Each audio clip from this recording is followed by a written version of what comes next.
저금리 시대에 길어지는 평균 수명은 부담스러운 게 사실이죠. 소득 없는 은퇴 후 생활이 불안할 수밖에 없으니까요. 이럴 때 국민연금 같은 공적연금은 노년기 생계를 보장해 줄 수 있는 가장 기본적인 장치가 되어줄 겁니다. 그런데 국민연금 수령액을 늘릴 수 있는 방법이 있다는 거 알고 계셨나요? BNP 파리바 카디프 생명이 알려주는 아는 만큼 수령액이 늘어나는 국민연금. 오늘은 국민연금 수령액을 늘릴 수 있는 방법에 대해서 알아보겠습니다. 연기연금제도. 연기연금제도는 국민연금의 수령 시기를 늦추고 그 기간만큼 매월 0.6%의 이율을 더 받는 것을 말합니다. 최대 5년간 수령 시기를 늦추면 총 36%의 연금을 더 받을 수 있습니다. 여기에 물가 변동률과 부양가족연 금액이 포함되면 조금 더 늘어나겠죠? 만일 2018년 5월부터 매달 145만 원을 받을 예정이었던 사람이 연기연금 제도를 활용해 5년간 연금 수령 시기를 늦췄다면 어찌 될까요? 연기한 기간 동안의 물가 변동률과 연기 가산율이 반영되어 최종 수령액은 월 210만 원이 넘게 됩니다. 아직 소득이 있거나 당장 생활에 문제가 되지 않는 수급자라면 연기연금제도 활용을 고려해보세요. 추가납입제도. 추가납입제도는 실직, 사업 중단, 결혼, 휴직 등으로 보험료를 납부하지 못했거나 경력 단절로 적용제 의견이 있는 경우 해당 기간의 보험료를 일시금 혹은 분할 납부하여 가입 기간을 인정해주는 제도입니다. 왜 이 제도를 활용하는 게 좋냐고요? 국민연금 수령액 늘리기의 핵심이 가입 기간이기 때문입니다. 첫 번째로 꼽은 연기연금 제도 역시 수령 기간을 늦춤으로써 가입 기간을 늘린 것이죠. 추가 납입을 통해 빠진 국민연금 기간을 챙기면 수령액을 늘릴 수 있습니다. 전업주부도 추가 납입을 할 수 있고요. 연령이 높아질수록 떨어지므로 추가 납입은 빠를수록 좋습니다. 임의 가입제도. 국민연금은 특별한 경우를 제외하고 만 18세 이상, 만 60세 미만 국민이라면 의무가입 대상이 됩니다. 하지만 의무가입 대상에 해당되지 않는 경우가 있어요. 대표적인 경우가 전업주부죠. 의무가입 대상자가 아니라면 임의가입제도를 활용해 국민연금에 가입할 수 있습니다. 임의가입을 하기로 결정했다면 어떻게 하는 게 좋을까요?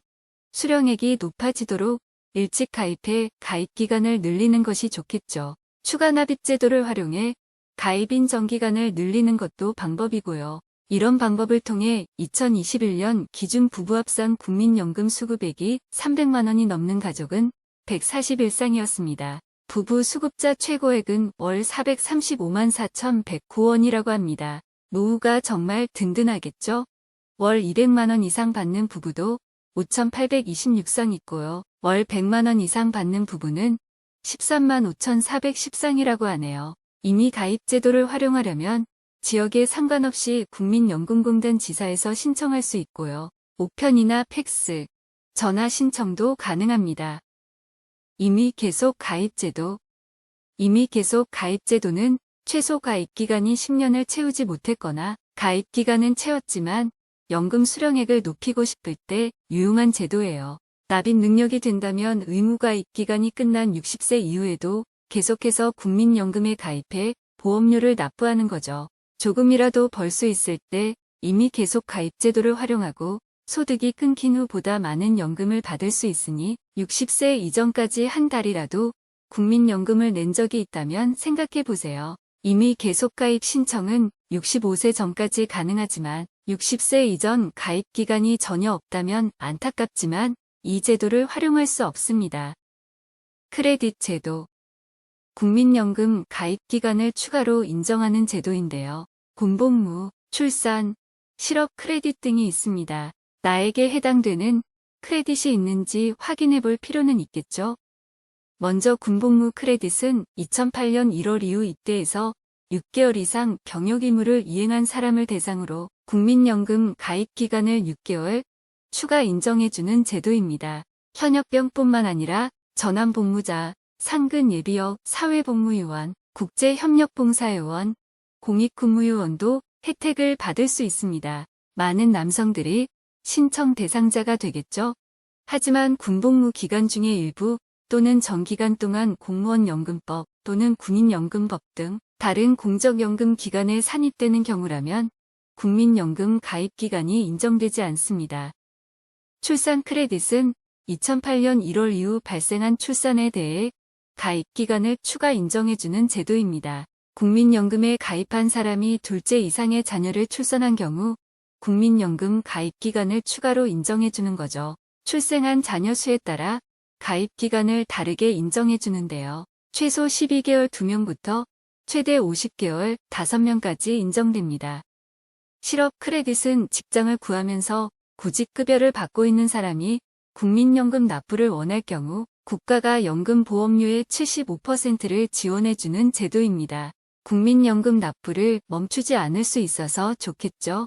보험료는 퇴사 직전 3개월의 평균 소득 50%에 해당하는 금액을 기준으로 최대 70만 원까지 인정받을 수 있습니다. 단, 일정 수준 이상의 재산을 보유한 사람이나 고소득자는 이용하기 어렵습니다. 평생 12개월까지만 국가에서 지원하고요.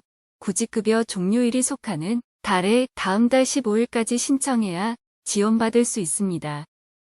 농어업인 지원제도. 국민연금 농어업인 지원제도는 2020년 처음 시행된 제도인데요. 농수산물 수입 개방 확대에 따른 농어촌의 어려운 현실을 감안하여 국민연금 보험료의 일부를 국가에서 지원하는 제도입니다. 월 최대 43,650원의 혜택을 받을 수 있는데요. 농업 소득보다 농업 외 소득이 많거나 농업 외 소득이 연간 3,036만 7,608원 초과자인 경우는 받을 수 없습니다. 자세한 사항은 국민연금 홈페이지나 콜센터 1355로 문의해보세요. 어떤 방법을 활용해 국민연금 수령액을 늘릴지 계획하려면 현재 나의 국민연금 현황부터 파악해야겠죠. 국민연금공단에서 운영하는 내 곁에 국민연금 어플을 설치하면 가입 내역과 예상 노령연금액을 조회할 수 있습니다. 더해서 상세 연금 조회를 하면 각종 크레딧 적용이나 연기연금 수령액 등도 확인할 수 있으니 적절하게 활용해 보세요. 여러분의 여유로운 은퇴 준비를 응원할게요.